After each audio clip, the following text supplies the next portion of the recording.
You're watching the College Football Playback on the Sports Objective. If you tuned in via our Facebook page or our YouTube channel, let us hear from you with your thoughts and comments as we take a look back at the week that was around college football.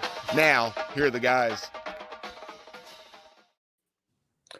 Welcome in to week 4 of the College Football Playback right here on the Sports Objective. With me right now, my brother from a different mother, Kyle Barber. What's up, dude? What's going on, David? The Richmond. It's brunch for all of those right now. People just waking up. Hey, Bubba Rosenbaum, what's up, dude? Not much. I'm monitoring my kids while they stepped outside for a moment to feed the cat. But yeah, that's Dewanye, right? Yeah, as you can tell, it's the slamming of doors, and it's a interesting time right now, which is why I'm off camera. It's okay, brother. It's all right. It's life, baby. Your cat, okay. Dewanye, named after for Pirate Nation. His cat is named after Dewanye Williams Sutton. Yeah, that's partially correct. Minus the last name.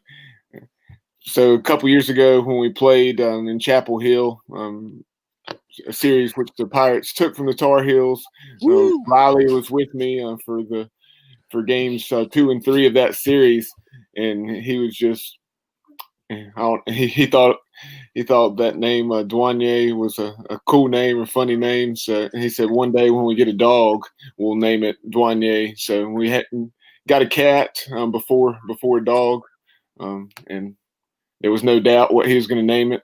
And interesting story there for our listeners, I'm sure. Hey, I think you'd be surprised how many people are laughing at that, actually. I thought it was interesting. And if I think it's interesting, other people think it's interesting. Why don't you have a dog yet, Bo? And just kind of our living situation, we didn't want to invest in a fence. We don't want a house dog. So why not? House dogs are awesome. Yeah, that's all barking. With the size of our house, it would not. Just not a preferred situation. All right, whatever. Yeah, in the future, you can get a dog, right? Okay. And folks, you're listening to the Animal Objective. It's called Chit Chat, Bubba. It's called Chit Chat. That's what we call it. Here. Hey, I want to give a shout out to Nikki. That's Kyle's dog. Nikki, that's one of my 2 dogs. Yeah, Nikki. Nikki, she knows Bubba. She's never met you, Dave. Oddly enough, but she does know Bubba. She loved me. Absolutely. And I have Princess the cat. So it's a white cat. She's awesome. So for people that want to know about her animals. I also have a Chihuahua named Honey. I got Nikki. She's a Lab German Shepherd mix. And then I have my Chihuahua, Honey.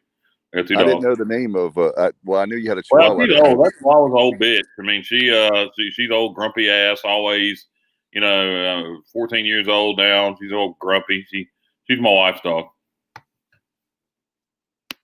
Nikki's actually made cameos on the podcast over the last 2.5 years, so we know who Nikki is. Yeah, she likes to bark every now and then. Yeah, so she gives her she's objective. She gives her approval to the show, so to her daddy. So anyway, guys, what did you think about? We'll get your thoughts on week number 4. Hey, I was just thinking right before we started the show, aren't you glad that we are in week 4? I mean, that we've made it this far so far? Yeah, week 4 for college football. Yeah, I mean, in terms of playing this many games, and I think we're going to get the whole season in. It's just going to be every week going to be a lot of games canceled. I think all the conference championship games are going to have to be pushed back to the 19th or later, and I think a lot of leagues have already done that. I don't know what's holding up some of the other leagues. Looks at the American. But I think everybody needs to push it back to at least the 19th because of all these cancellations. I'm just glad we have college football. Yesterday, the SEC started, as we'll talk about in depth here in a minute. And, it looks like everybody's going to play football before the season's over in some capacity, be it anywhere from a 6 to 8 game schedule with the late starting conferences. And you're right. Week 4 is in the books, and glad to have it. Hey, look, there's Bubba. Hey, Bubba, what's up? Just the main things that stood out for me, just the two top 6 teams falling, as we'll get to, with Oklahoma losing again to Kansas State, and this time in Norman. And last year they were able to overcome. Say it again. That was reverb. Last year they were able to overcome that loss in Manhattan, and we'll see how they do this year. They were picked off 3 times yesterday. Spencer Rattler threw for nearly 400 yards and 4 touchdowns, but he was intercepted those 3 times. And then they also lost a fumble. So that I didn't get to see much of that game, but I'm sure that was definitely a factor in them being unable to hold the 3 touchdown lead. And then how about Mike Leach going into Tiger Stadium? You normally hear where opponents' dreams come to die. Opponents' dreams came true yesterday. Yeah, Tiger Stadium not nearly as intimidating when it's not full, but still, I don't care how many guys lost to graduation, how many guys opted out to go beat the defending national champions, and of course they lost their coordinators, but you still go beat the defending national champions in Death Valley at Tiger Stadium. That's impressive. A hell of a debut for Mike Leach.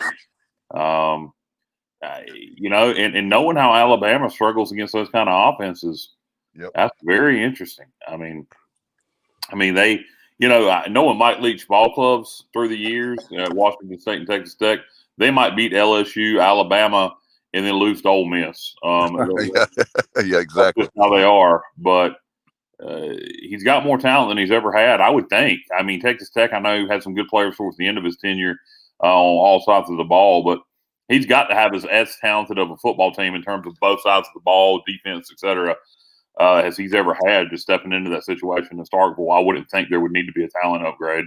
I could be wrong, but I wouldn't think so. It was a heck of a win for the Bulldogs. Hey, guys, I saw a stat. The one that I've heard the most is the last time a defending champion lost their home opener was 1978 Notre Dame. So you have to go all the way back to 78. I was in kindergarten. Yeah, I can believe that. I mean, when you think about it, typically the defending national champion is good again the next year. And certainly you typically in your home opener, lots of times you're not playing a very good opponent. So, heck of a job by the Bulldogs. Did not expect it at all. I was kind of expecting it to take a while for Leach to get his offense rolling at the level that he would need to have it rolling at to beat an LSU. And it surprised me to see it out of the gates. Guys, I know that they lost, like you said, Kyle, the offensive coordinator, but they've gone back to me, it's back to reality for LSU because they always seem to have a good defense and they really struggle at offense. And losing Joe Burrow to obviously the NFL and losing an offensive coordinator is a big deal. Yeah. I mean, and they put up 30-something yesterday. What was the final score? 44-34. Yeah, so not a terrible day on offense, but giving up 44 points to LSU, I don't care if it's what offense is against. That's something that they're not used to at all. Yeah, since we've already discussed this game so much, we'll go ahead and get into these numbers as well. Out of 632 total yards for Mississippi State, 623 passing, and and then some other things that were kind of the air raid, baby. Some of those things that were kind of overshadowed, not on some fans, but you throw for over 600 yards against LSU, and that's going to probably take the headlines. But you had Miles Brennan, the first-time quarterback, first-time starter for LSU. He was sacked, I think, 7 times by Mississippi State, and this, of course, impacted that total rushing. But it was, I think, 80 yards on the ground for the Tigers. When are they going to change that stat? The sack should not take away from total rushing yards. That is the stupidest thing. Yeah, that's one thing. I'm certainly a college football guy, not so much an NFL fan, but that's one thing the NFL does do correctly, and that's sacks, not taking away from the team rushing stats. It's retarded. It doesn't. Well, I shouldn't use that word anymore. But take away from the passing numbers. I didn't know that. Wow, that's really that I never knew about that stat. That's really dumb that they do that. You didn't know that, Dave? No, it's idiotic. That is really stupid. I mean, that's on the quarterback. That's not on the running back. Quarterback or the offensive line. But well, yeah. I'm just saying. Probably not on the running back. Right. That's my point. That's why at one point yesterday, Holt Naylor's had about 85 yards rushing, and then you looked a little bit later, and he was down to 40 yards rushing. Yeah, makes no sense. But kind of moving on, let's start off with the American close to home. You'll see the American scores scrolling across the bottom of the screen there. And when we touched on the East Carolina game a lot last night with the Pirate Football Playback, check that out if you've not already done so. Pirate Nation or anyone who's interested in just the American in general. But UCF took down the Pirates 51-28 in Greenville. Another game yesterday involving top 25 teams from the American was up at Nippert Stadium. You had Cincinnati taking on Army, 24-10. The Bearcats were victorious. Did you get to watch any of that one, Kyle? A little bit. I didn't watch a lot after our game. I tried to, but I had to make a run to Kinston and didn't. I was kind of just back and forth doing things after that game, but I did get to see some of it. Cincinnati looked good on defense. I think they kind of kept it conservative on offense. It kind of went how I thought it would. I thought they would cover, but I didn't think they would blow it out. And it kind of went exactly how I thought. 14-point win for the Bearcats. Quality win. Army's a pretty good football team. And so nice win for the Bearcats yesterday at Nippert. And, like I said, since I didn't watch it too much, I can't really analyze it, but it's certainly a quality win for the Bearcats and for the conference. We had caught up with Chad Brindle from the Bearcat Journal on Friday night on the Inside Slant, and he was talking about when we asked him how he thought that quality Cincinnati defense would hold up against Army's option attack, albeit a little bit different from Navy. He was pretty confident because they had fared well defending Navy's flex bone attack, and they definitely did well yesterday. Army's touchdown was on a fumble return, so the Black Knights did not have an offensive touchdown. Wow. They had 182 yards rushing.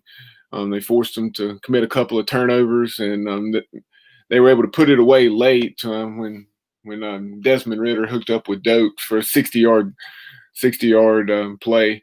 But it was a little bit surprising that Cincinnati was only able to rush for 69 yards in the game. Yeah, and Chad Brindle also alluded to that. He said that everybody wants to talk about Cincinnati's defense against Army's offense, and his concern was Army's defense against Cincinnati's offense. He thought Army's defense was really good, and he was right that was Army's strength in the game, kind of shutting down Cincinnati. And since he did a better job of shutting down Army, but it wasn't until late in the game that since he was ever truly to put it away. So nice job though. Anytime you can shut down that option offense completely the way Cincinnati did, that's impressive. And they played it kind of close to the vest on offense, and only was that the one turnover they had, or did they have any other turnovers, Bubba? I'm not sure on that. Okay, but anyway, nice job by Cincy. And next up for Cincinnati, we'll see if they rise in the polls at all. You would imagine they probably would. But next up is USF, which is trying to find itself under a new coach. So Cincinnati's probably going to be remaining undefeated as the Bulls will come to Nippert Stadium next week. Yeah, and I believe, Bubba, I could be wrong on this. You need to double check. I believe this week the Big Ten schools can start to be ranked in the top 25.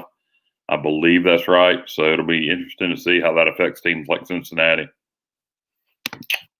Moving on in the American, Tulane took care of business as we, or at least you and I, Kyle, thought they would in Hattiesburg at the Rock. It wasn't easy early on. Southern Miss jumped out to a 14-7 lead after the first quarter, but from that point on, it was all green wave, and they absolutely rolled, pun intended, the Golden Eagles 66-24.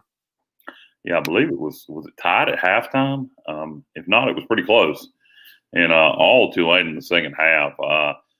Southern Miss has got huge problems on defense, particularly with their run defense. And Tulane just ran it down their throats. Over 400 yards rushing, I believe.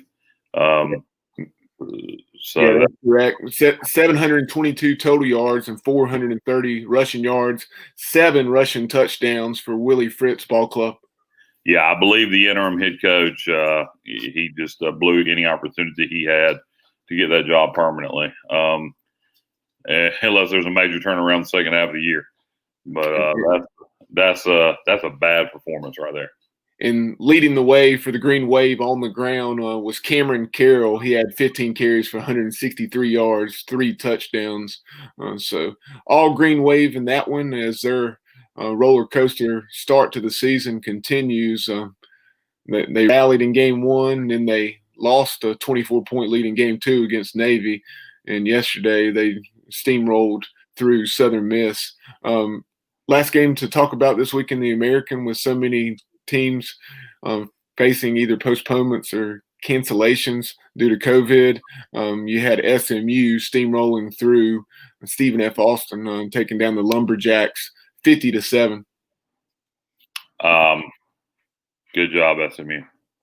And like you, that was one that I was not able to see any of, but I did glance at the box score this morning in preparation for this broadcast, and Bentley and McDaniel for SMU both topped 100 yards on the ground, and I don't recall exactly what it was, but it doesn't seem like Shane Buechele threw for nearly the yardage you would expect when you see a 50-7 victory. It was more the ground attack for the Ponies. I probably saw an opportunity to maybe get the ground game going and test out some of their running game against Stone Cold Stephen F. Austin. Obviously, you won't be able to do that against better opponents. So, not that Stephen F. They're a decent FCS program, but yeah, nice job steamrolling them by the Ponies. Moving on to the ACC, a game taking place, I guess 2.5 hours up the road or so from me, was Virginia Tech hosting NC State. The Hokies playing its opener, or their opener, I should say. And NC State had looked pretty good, at least offensively, in game 1, taking down Wake Forest. But yesterday, a lot was made of the Hokies having 23 guys out. A couple of those guys were starters, quarterback Hendon Hooker, and also one of the starting cornerbacks for Virginia Tech. And then I do think at least probably 5 or 6, if not more, were on the 2 deep. So I don't want to underestimate it, but maybe not quite as impactful as some people had initially thought. But nonetheless, the Hokies get a big 45-24 win over Dave Dorn and the Wolfpack, and really encouraging for Virginia Tech fans, I'm sure, after the way they struggled for a lot of last season at times. Yeah, you're without your quarterback. You think he'll be their starting quarterback anymore, Bubba?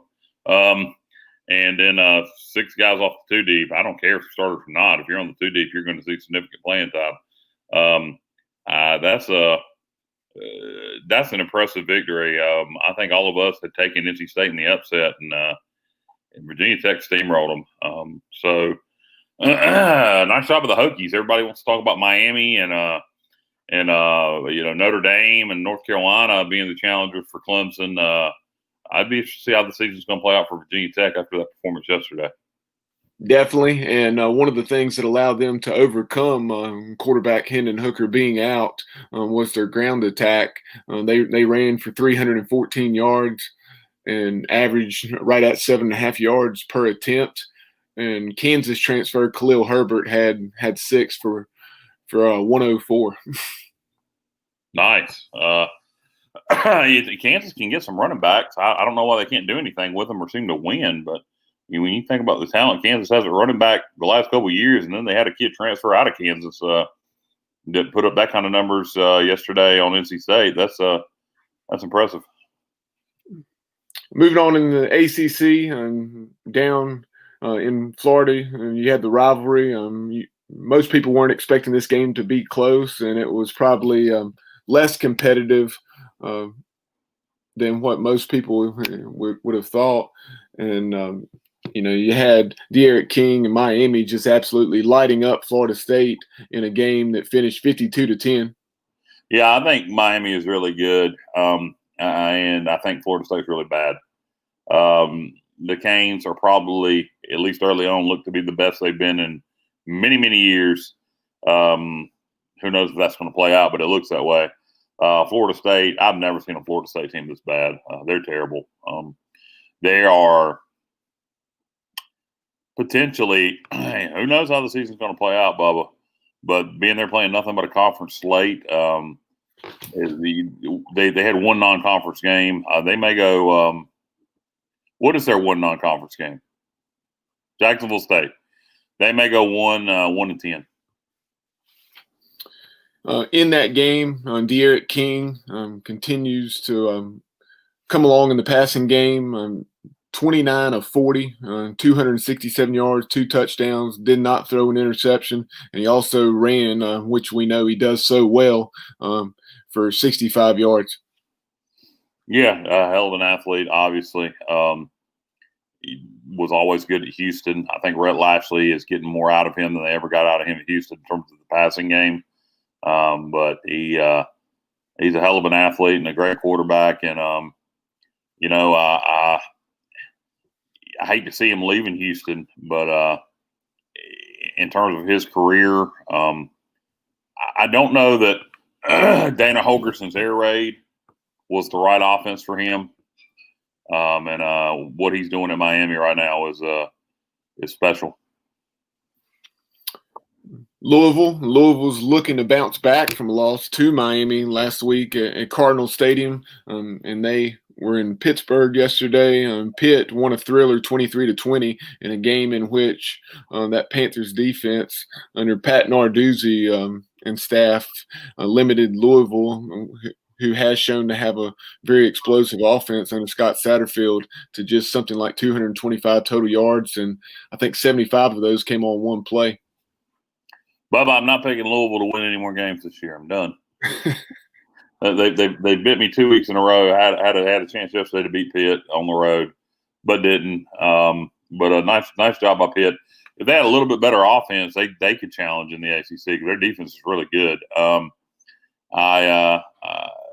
Nice job by Louisville to get the win, or by Pitt, I'm sorry, to get the win. And they're really good on defense. Like I said, if they had a little bit better offense, they could be special. But they'll get their share of wins this year, and certainly are one of the best 5 or 6 teams in the ACC.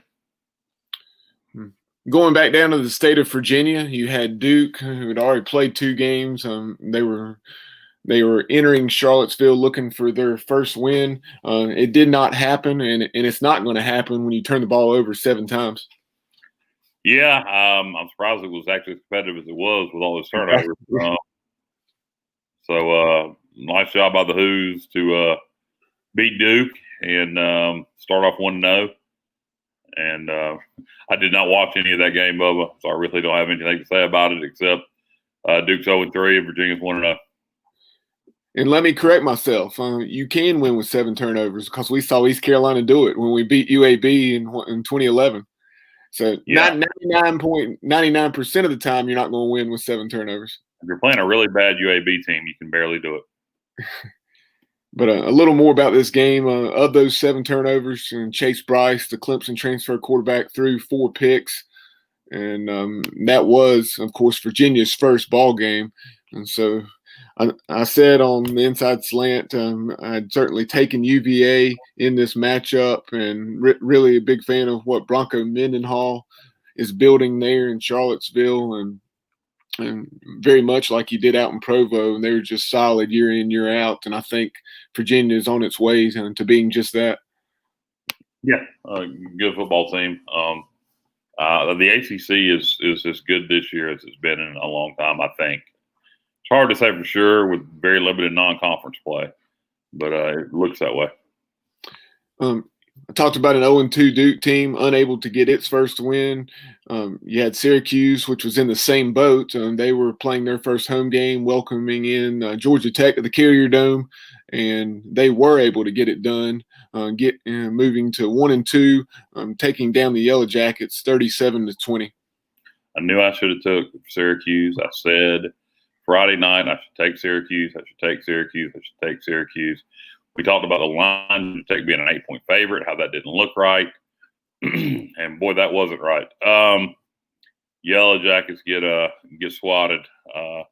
Nice win by Syracuse. I don't think Syracuse is really bad. They had been competitive in their first two games. Last year there was high expectations for the Orange, and they were terrible. This year, low expectations, and they may be decent. So maybe they just don't do well with expectations. Ever seen a team like that, Bubba? Yeah. For Georgia Tech, it was simply a matter of turnovers and penalties. We talked about Duke turning over 7 times in its loss yesterday, and Georgia Tech turned it over 5 and also committed 15 penalties. Yeah, sounds familiar.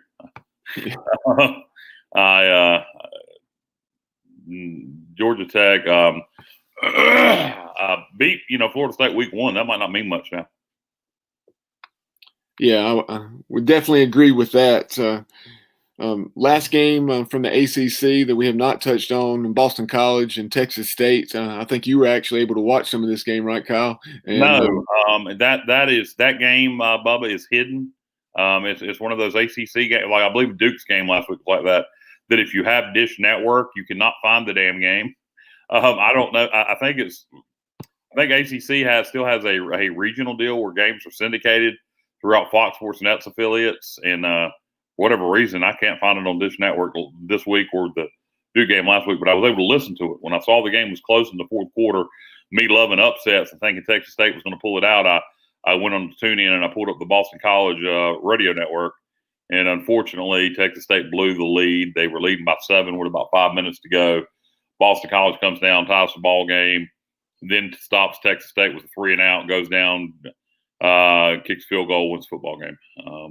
So they gave up 10 points in the last 4 minutes or so of the game and end up blowing the lead and losing to Boston College. And Texas State, man, they are so close right now to being 4-0. Instead, they're 1-4 or 1-3. Yeah, that's what I was going to chime in with. And the Texas State's 1-3. All 3 of those losses against SMU, UTSA, and yesterday BC have been either could wins or even should wins. I know UTSA was definitely in that should win category where their special teams woes, specifically the kicking game, came back to bite them. But Jake Spavital certainly seems to have the Bobcats trending up, and we'll continue to keep an eye on them to see if they can get over that hump and start to win some games as they move into league play. Yeah, the Sun Belt's not an easy league this year. Yeah. And then going back to the UTSA game, they had a huge kick return with just a few seconds left to tie the game, PAT to win it, and they missed it. But moving on to the Big 12, and we've already touched on what took place yesterday in Norman with number 3, Oklahoma, and Lincoln Riley and crew falling to the Wildcats, rallying from 35-14 down, I guess, mid to late third quarter, scoring those 24 unanswered points to take down the Sooners once again. Number 8, Texas, nearly fell. They were able to rally from 15 down in Lubbock in an absolute shootout, winning 63-56 in overtime. Yeah, I did not get to see any of that one either. I was on the road. I wish I would have watched that game. I'm going to go back and probably actually watch that on YouTube to see what exactly played out in the second half and in overtime. But that is classic Big 12 football right there when you're scoring those numbers. Texas Tech always seems to have a great offense no matter who the coach is. Unfortunately, could not hold on to beat Texas, and the Longhorns come up with the victory. But Texas Tech won that game. I mean, with Oklahoma losing, the Big 12 would have been completely out of whack. I don't think the Big 12, this year, it is a mess, man. When you look at all those upsets against the Sun Belt, Oklahoma State almost going down to Tulsa, and now in conference, the best team, Oklahoma, already losing to a Kansas State team that lost to Arkansas State. To me, the Big 12 is kind of a crap show. Fun to watch, but I'm not sure they're a very good league this year. Moving on within the state of Texas, and there in the Big 12, you had TCU playing its first game, Iowa State and Brock Purdy coming to Fort Worth, and it's kind of a back and forth game. Iowa State did score first, but TCU was playing from behind for much of it. I say back and forth. And Iowa State had, like I said, gotten that first score of the ball game, but pretty entertaining game. And just by glancing at the box score, I would have imagined it would have been entertaining.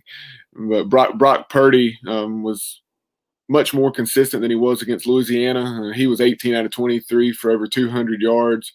And then Breece Hall rushed for 3 touchdowns and more than 150 for the Cyclones. Yeah, it's tough to watch when you have an East Carolina game actually on, and then it goes from 12 p.m. to 4 p.m., and then you got other things you got to do. It's hard to sit and watch games as well as closely as we have earlier this year, where we watched every single game on Saturday. But didn't get to see any of this one either. But nice win by Iowa State. Anytime you can go beat Gary Patterson and TCU in Fort Worth is a good win, particularly after they started the season with the loss to Louisiana. So nice win by the Cyclones to beat the Horned Frogs, and one I actually got right in our picks. And guess who the Cyclones have up next? They are welcoming Oklahoma to Jack Trice Stadium in Ames. So next weekend, we'll see how Lincoln Riley and company are able to go on the road and whether they can bounce back. I bet they can. That's an interesting game for Iowa State and Oklahoma. Both of them need to win that, and Big 12 wide open right now in terms of who's going to be 1 and 2. Week 1, Oklahoma State, they were able to pull out a win against Tulsa, but that was about it. Really had issues offensively. Yesterday, they were welcoming West Virginia to Stillwater, and in that one, again, a game that I didn't get to see any of, but the Cowboys won by 2 touchdowns, and Illingworth, the quarterback who had come in late third quarter in Tulsa in game 1 and really provided a spark. He was solid. His numbers weren't anything that are going to, steal any headlines, but he was 15 out of 21 for 140 yards. So he was efficient. But then Chuba Hubbard, he had 100 plus on the ground. So that was one that I'd taken West Virginia in upset after Oklahoma State had struggled. But I am certainly not surprised that Oklahoma State was victorious. Well, Oklahoma State's playing pretty good defense for 2 straight weeks. People talking about their offense struggling, but they held Tulsa to 7? And how many points did they hold West Virginia to? 13, and I think maybe less than 70 yards rushing. Yeah, so that's something to keep an eye on. Lots of times when you have a league wide open and you talk about high-powered offenses, could the team playing good defense sneak up in there and finish 1 or 2 and be in that Big 12 championship game? And rounding out things in the Big 12, you had down in Waco, Dave Aranda getting his initial win in the season opener for the Bears. It was back and forth a little bit early, but then from second quarter on, it was all Baylor, 47-14 over Les Miles and the Jayhawks. Yeah, it'll be interesting to watch Baylor this year. I did get to see some of that one late on ESPNU. It'll be interesting to watch Baylor this year. Larry Fedora is the OC there, and you know how I keep up with Southern Miss a lot.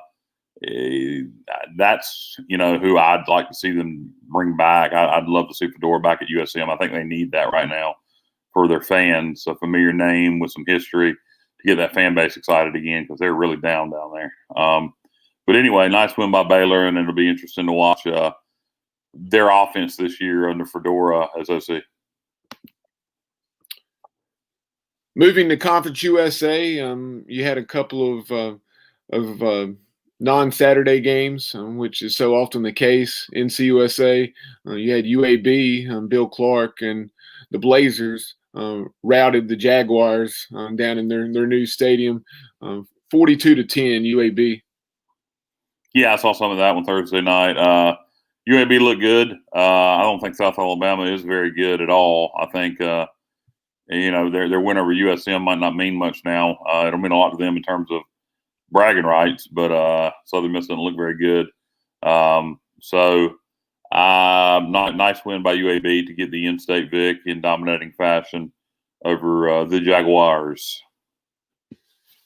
And in UAB, it was nice for them to bounce back after that loss at Miami. And hey, that don't look so bad now. That performance against Miami, Bubba, that looks pretty dang good, actually. Yeah, absolutely. And not surprised whatsoever.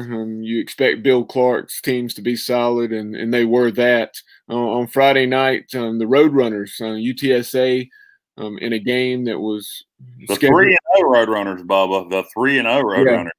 Yeah. The 3-0 Roadrunners after a 37-35 victory over the Blue Raiders at the Alamo Dome. Worst 3-0 team in college football. I guarantee you that. I watched a lot of that game. That was a fun game to watch, back and forth in the second half. Middle Tennessee finally showing some signs of life on offense because they had struggled mightily early.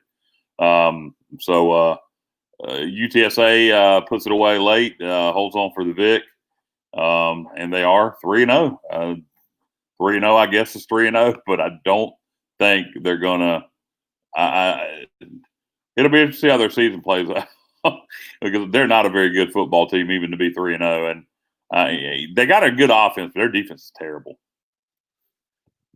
Yeah, Asher O'Hara, kind of to your point, for Middle Tennessee, threw for 372 yards and 3 touchdowns for the Blue Raiders, 31 out of 47, and he did throw 2 interceptions. So, yeah, and the Middle had not scored on anybody up to that point.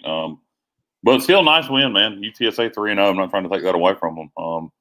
And I believe that's first-year head coach down there in San Antonio. It is, and it's a guy who very successful high school coach in the state of Texas, and then he had moved on, and it was kind of a Chad Morris disciple, if you will, because he had actually spent a year or two at Texas, but after that he was with Chad Morris at SMU and then Arkansas. Yeah, and Chad Morris made a mistake going to Arkansas. Not a good career move. That was they were going to have to give him more time than they did if he was going to totally different direction from Brett Bielema.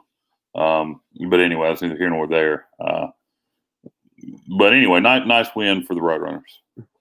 Week 1, the Liberty Flames had gone on the road and found a way to win a thriller at Western Kentucky. Hugh Freeze's ball club playing his first home game of the year, welcoming Butch Davis and the FIU Panthers to town, and they were victorious. The Flames were 36-34 at Williams Stadium in Lynchburg. Yeah, heck of a job Hugh Freeze is doing at Liberty. And 2-0, Liberty would be in Conference USA if they were in the league. But nice job, man, to get the win over Butch Davis and FIU. I can't say anything more about Hugh Freeze as a coach. You wonder with the background he had, with the trouble he got into at Ole Miss, both on the field and off the field, particularly the off the field is what cost him the job. And Bubba, of all places, Liberty gives him an opportunity. I guess forgive, huh? But I'd be interested to see if he gets another P5 opportunity or I say a higher level group of 5 job like in the American. But I can tell you this: if Liberty wants to, they can pay him as much as anybody. They got a lot of independent money that's not from a conference or from the school. They're independently wealthy. I guess that's what I'm trying to say. So it'll be interesting to see how long he stays in Lynchburg, how many other opportunities come around for Hugh Freeze. But he's a heck of a football coach. And with him being an alum, if I'm Southern Miss, I at least you give him a call. You at least make the call. You at least make the call with him being an alum. Liberty could pay him more than Southern Miss, but Does he want to get back in Mississippi? Southern Miss is his alma mater. I mean, I do think there's a handful of USM fans that would probably shudder at the fact of hiring a former Ole Miss head coach, but you better get over that nonsense. He's a heck of a football coach, and if Mike Houston were to leave tomorrow, he'd probably be the first phone call I'd want us to make. No doubt. He's definitely a heck of a football coach. He's had success everywhere he's been. For the Flames yesterday, Malik Willis, their quarterback, had a heck of a day, completing 80% of his passes for nearly 300 yards. And then you also had Josh Mack, top 100 on the ground for the Flames. You talk about UTSA and how you're not very impressed with them, even though they're 3-0. How about UTEP? And they are 3-1 now after taking out. Take back everything I said about UTSA. They're 3-1. Okay, I know they beat an FCS, and I know they beat Monroe. Who else did they beat? They beat a couple of FCS opponents. I think one of those was maybe Stephen F. Austin, and I'm trying to recall the other. Okay. Their other two victories were Stephen F. Austin 24-14 in the opener, and then they had beaten Abilene Christian 17-13. Before the Mountain West announced they were coming back, somebody had us playing UTEP in the New Mexico Bowl. I'd bring them on, baby. 3-1 my ass. I mean, I'm telling you what. UTSA, I think, would murder UTEP. That's how bad I think UTEP is. You talk about schedule playing to your advantage. When I saw they shut out Monroe yesterday, I said Monroe's the worst team in the history of college football.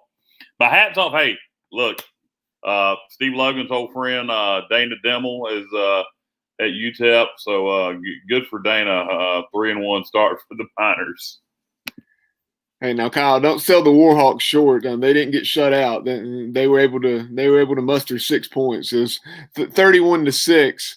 Okay. When I saw the score was 24-0, I thought that was the final. Hey, but this game, and I think you may have just said this, so I apologize if I'm repeating myself, but the game was played in Monroe as well. It wasn't at the Sun Bowl. No, I didn't say that, but that's nice job by UTEP going on the road. They're going to be excited in El Paso, man. They first time they've had anything to be excited about down there in years. Who do the Miners have next? The Miners have the team that we're about to talk about, who was victorious yesterday, Skip Holtz and the La Tech Bulldogs. Louisiana Tech is next up for Dana Demmel and the UTEP Miners. I bet you they won't be. 4-1. But and that game is in Ruston. Yeah, they won't be 4-1. Reality's about to sink in for UTEP. I have a feeling, though. Who knows, man? La Tech's not a world beater this year.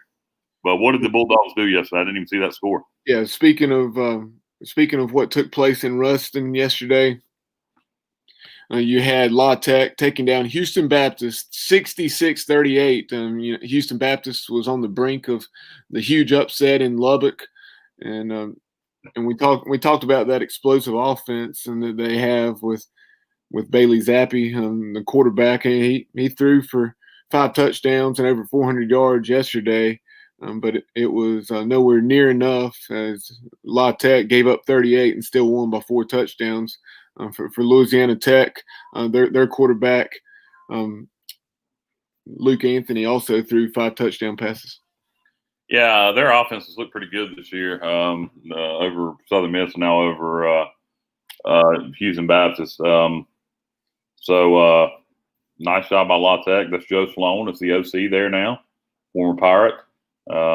So keep an eye on the Bulldogs and their offense. And just a little tidbit, as far as it's interesting to glance at the attendance, especially considering we can only have 350. And when I say we, I'm talking about Eddie, East Carolina, for our listeners who, if you're a first-time listener and you don't realize this is an East Carolina-centric podcast, but 350 is all we could have yesterday at Dowdy Ficklin. So down in Ruston, they were able to have a little over 7,000. So they had their normal crowd. moving on, taking a look at the independents. We've already talked about a couple of the games. What about The only one. the Sun Belt? Yeah, I was just going in order. The only ones that we had not discussed was BYU. BYU had some games that were, at least one game that was postponed because of COVID. I'm trying to remember who that game was against, and you can help me out there, Kyle.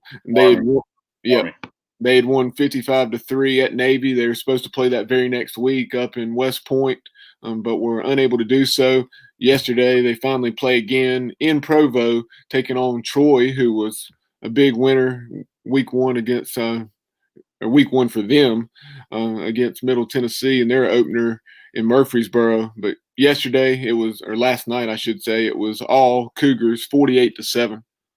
Yeah, they're good. It's a shame that they don't have a more national schedule they normally do this year. I think the Cougs may go undefeated, particularly now that Army is off their schedule. They have an 8-game schedule. I don't know if they're going to add anybody else, if they're going to try to reschedule that Army game.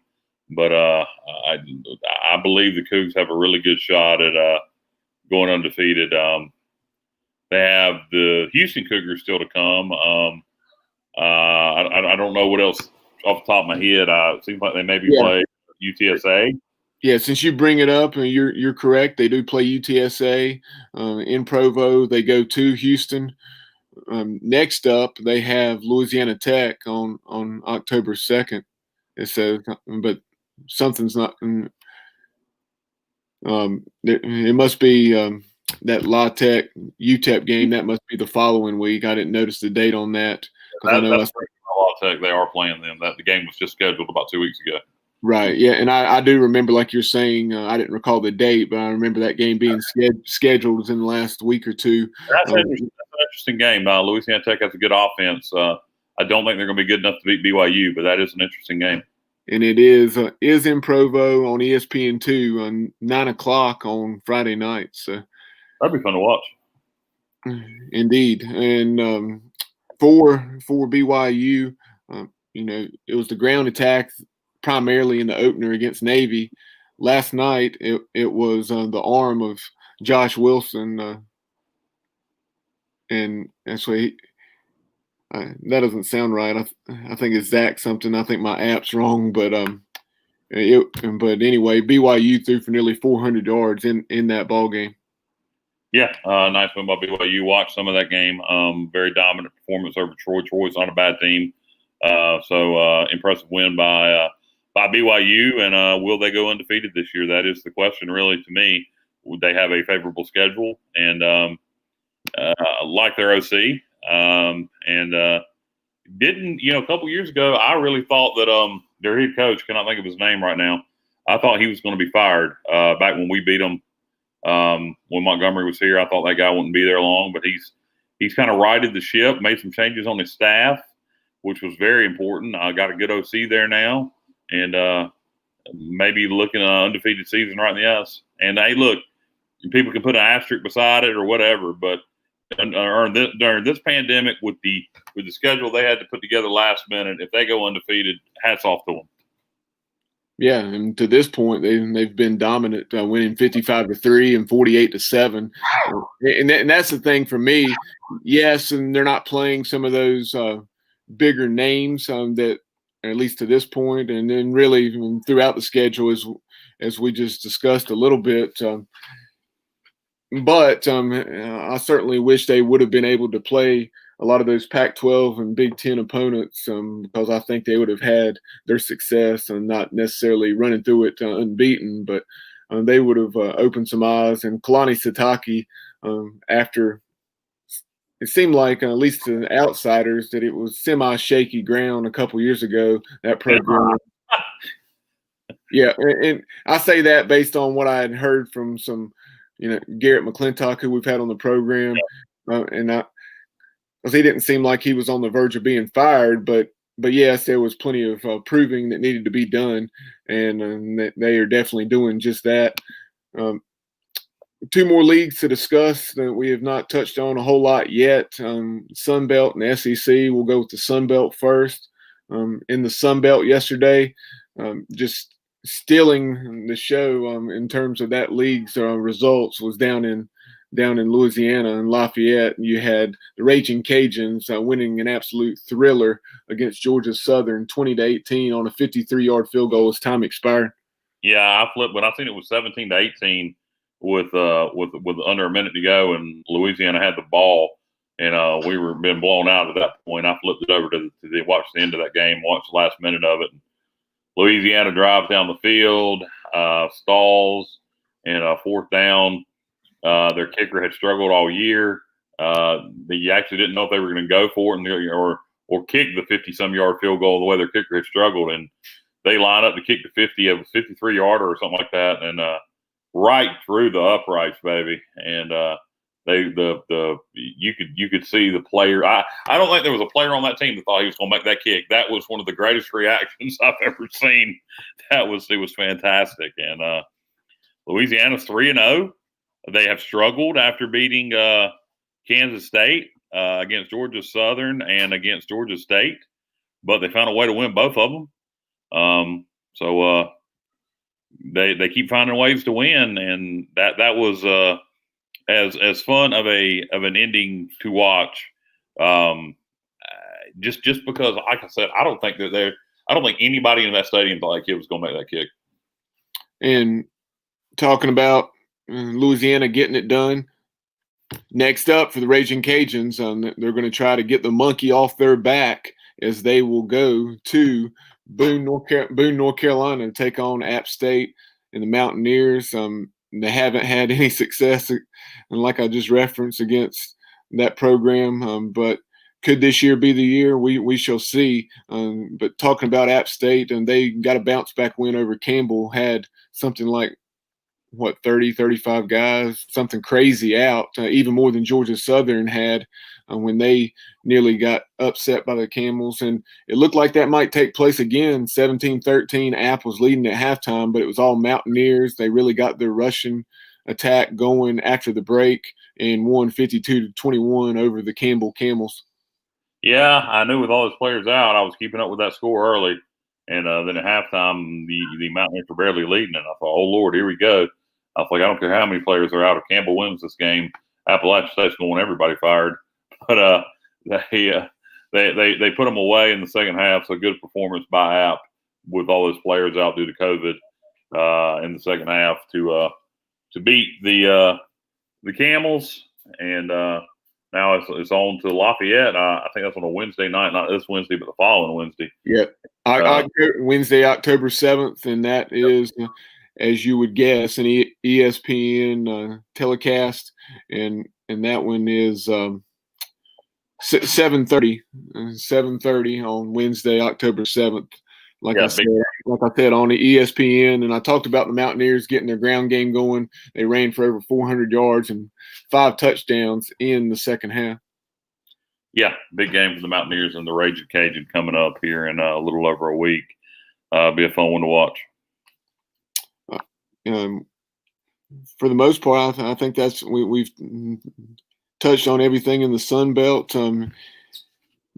Lastly, we saved the best league for last with the SEC. And what were some things that stood out? We've talked about LSU, Mississippi State. Yeah, I mean that was the biggest thing. But several other games on the docket yesterday. You had number 4 Georgia, the Bulldogs going to take on one of its former coaches there at Arkansas, and it looked like the upset may happen. It was Arkansas winning that ball game. I think it was 10-5 in the third quarter, and Georgia got it rolling from that point on and actually went on to win 37-10. But if you didn't see how that game, the flow of it, you would have probably thought it was Georgia throughout, but that was not the case. The Bulldogs were trailing 10-5 mid-third quarter. Yeah, Arkansas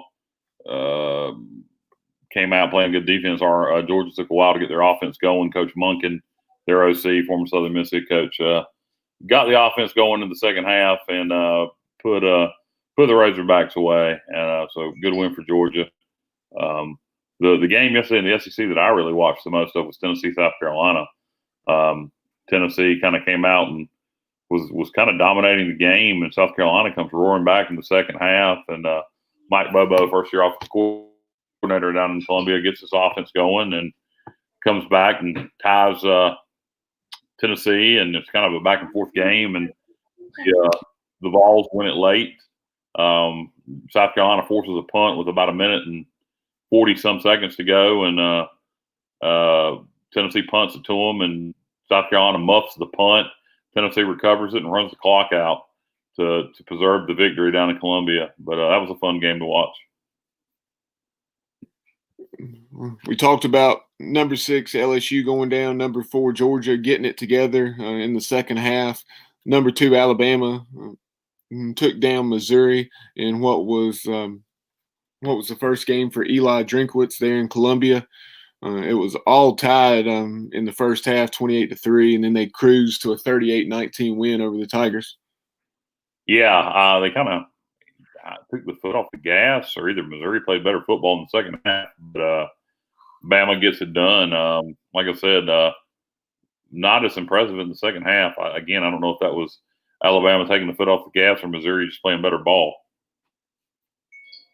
And Bubba Grant, we appreciate you tuning in as always and chiming in, saying that game down in Louisiana with the Raging Cajuns winning on the 53-yard field goal as time expired was certainly a thriller. Moving on within the SEC, Texas A&M, big things expected out of the Aggies this year. Maybe some people think they could potentially be a contender in the West. And I say West, I assume the SEC is sticking with divisional play. I believe they are, unlike the ACC. But Texas A&M 17-12 over Vanderbilt. The Aggies turned it over, I think, at least 4 times in that one. Vandy playing good defense as always. They just can never get much going on the offensive side of the ball. Nice win for Texas A&M, despite the struggles. I mean, I think most people thought A&M would win that by a much larger margin, but look, they got the Vic, and you move on.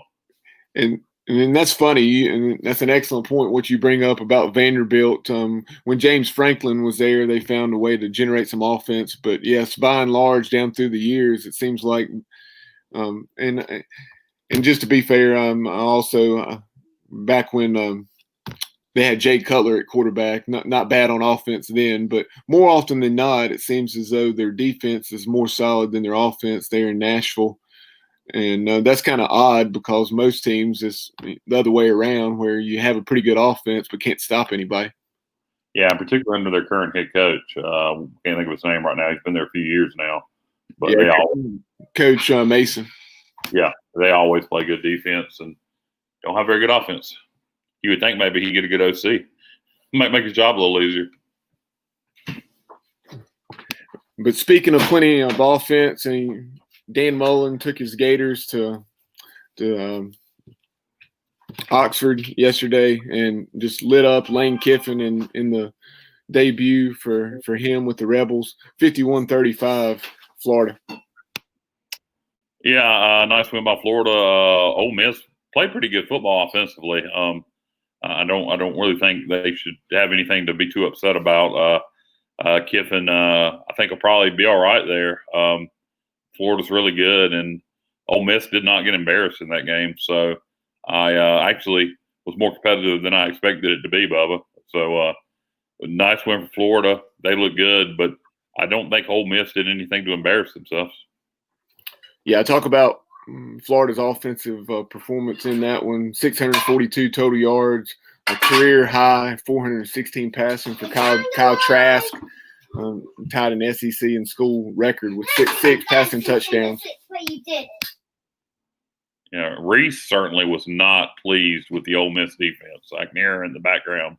But Florida put up those big numbers on offense against the Rebels, but the Rebels put up 35 points and look pretty good on offense themselves. When I talk about the Rebels not doing anything to embarrass themselves, I certainly meant on the offensive side of the ball. Changed my mind about the Switch. I don't know if I want to. We now have a family show, but All right, it is what it is, Bob. The Gators additionally ran for nearly 200 yards. So very interested to see. Maybe this is the year that Florida gets back on top on that east side of the conference. I really think that may be the case. Long way to go, and with the different schedules this year, I'm glancing very quickly to see when that matchup is occurring with Georgia, and it's actually November 7th. November 7th when the Bulldogs and Gators will meet. Yeah, that'll be a fun matchup, and certainly should decide the East Division of the SEC, no doubt. And last thing to mention, you had Auburn. Looked like Kentucky may do it. Yesterday in the first half, certainly had their opportunities and really had their opportunities throughout. I knew they had a pick six that went for 100 yards, and Auburn won by 29-13, something like that yesterday on the Plains. Yeah, nice win over Kentucky. A lot of people like Kentucky in the upset for whatever reason, and Auburn takes care of business and beats Kentucky convincingly for a very nice win for the Tigers. Anything else? I think we've gone through week 4 pretty thoroughly. Anything else to add, or have you taken a look at week 5? What do you think, Kyle, about in the games next week? I really haven't looked at it yet. I need to. We will do that this week, and look at some of the matchups for next week. Obviously, the one matchup I'm most focused on is East Carolina, Georgia State. Will the game be played? Coach Houston seemed pretty confident post game yesterday that we would be playing the Panthers in Atlanta. Seems to think that Georgia State's COVID situation isn't as bad as initially thought. So hopefully he is correct, and the Pirates will be on their way to Atlanta, GA. I'm also anxious to see what the spread will be in that game. So stay tuned. We did mention that BYU La Tech game. I know another one just right off the top of my head that I failed to mention when we were talking about SMU. They're playing Memphis, assuming that Memphis is able to play. But that should be a tremendous matchup between the Mustangs and Tigers. Memphis should be good to go by this point. You can't stay out for so long. Yeah, you would hope so. And some others, kind of scrolling through things here. You also have Oklahoma and Iowa State. We did mention that one earlier, with the Sooners looking to get back on track as they head to Ames. Texas, who survived yesterday in Lubbock, they are hosting TCU. That's not a bad one. Also, you have number 2 Alabama but hosting number 10 Texas A&M. And I just mentioned, as far as the Aggies and Jimbo Fisher being potential contenders, we'll find out next week. Who's Mississippi State have? Give me a moment. So Mississippi State has. We'll see if they can avoid a hangover, as they will host Arkansas. All right, yeah, they'll be 2-0. Yeah, we'll be very interested to see how things go for Mike Leach and the Bulldogs moving forward, to see if yesterday was more of an exception, or if KJ Costello and State will continue to light folks up. But if you don't have anything else, Kyle, we'll go ahead and wrap this episode of the College Football Playback up. And for Kyle Barber, I'm Bubba Rosenbaum. You have been listening and watching the College Football Playback on the Sports Objective. Have a great week, everybody.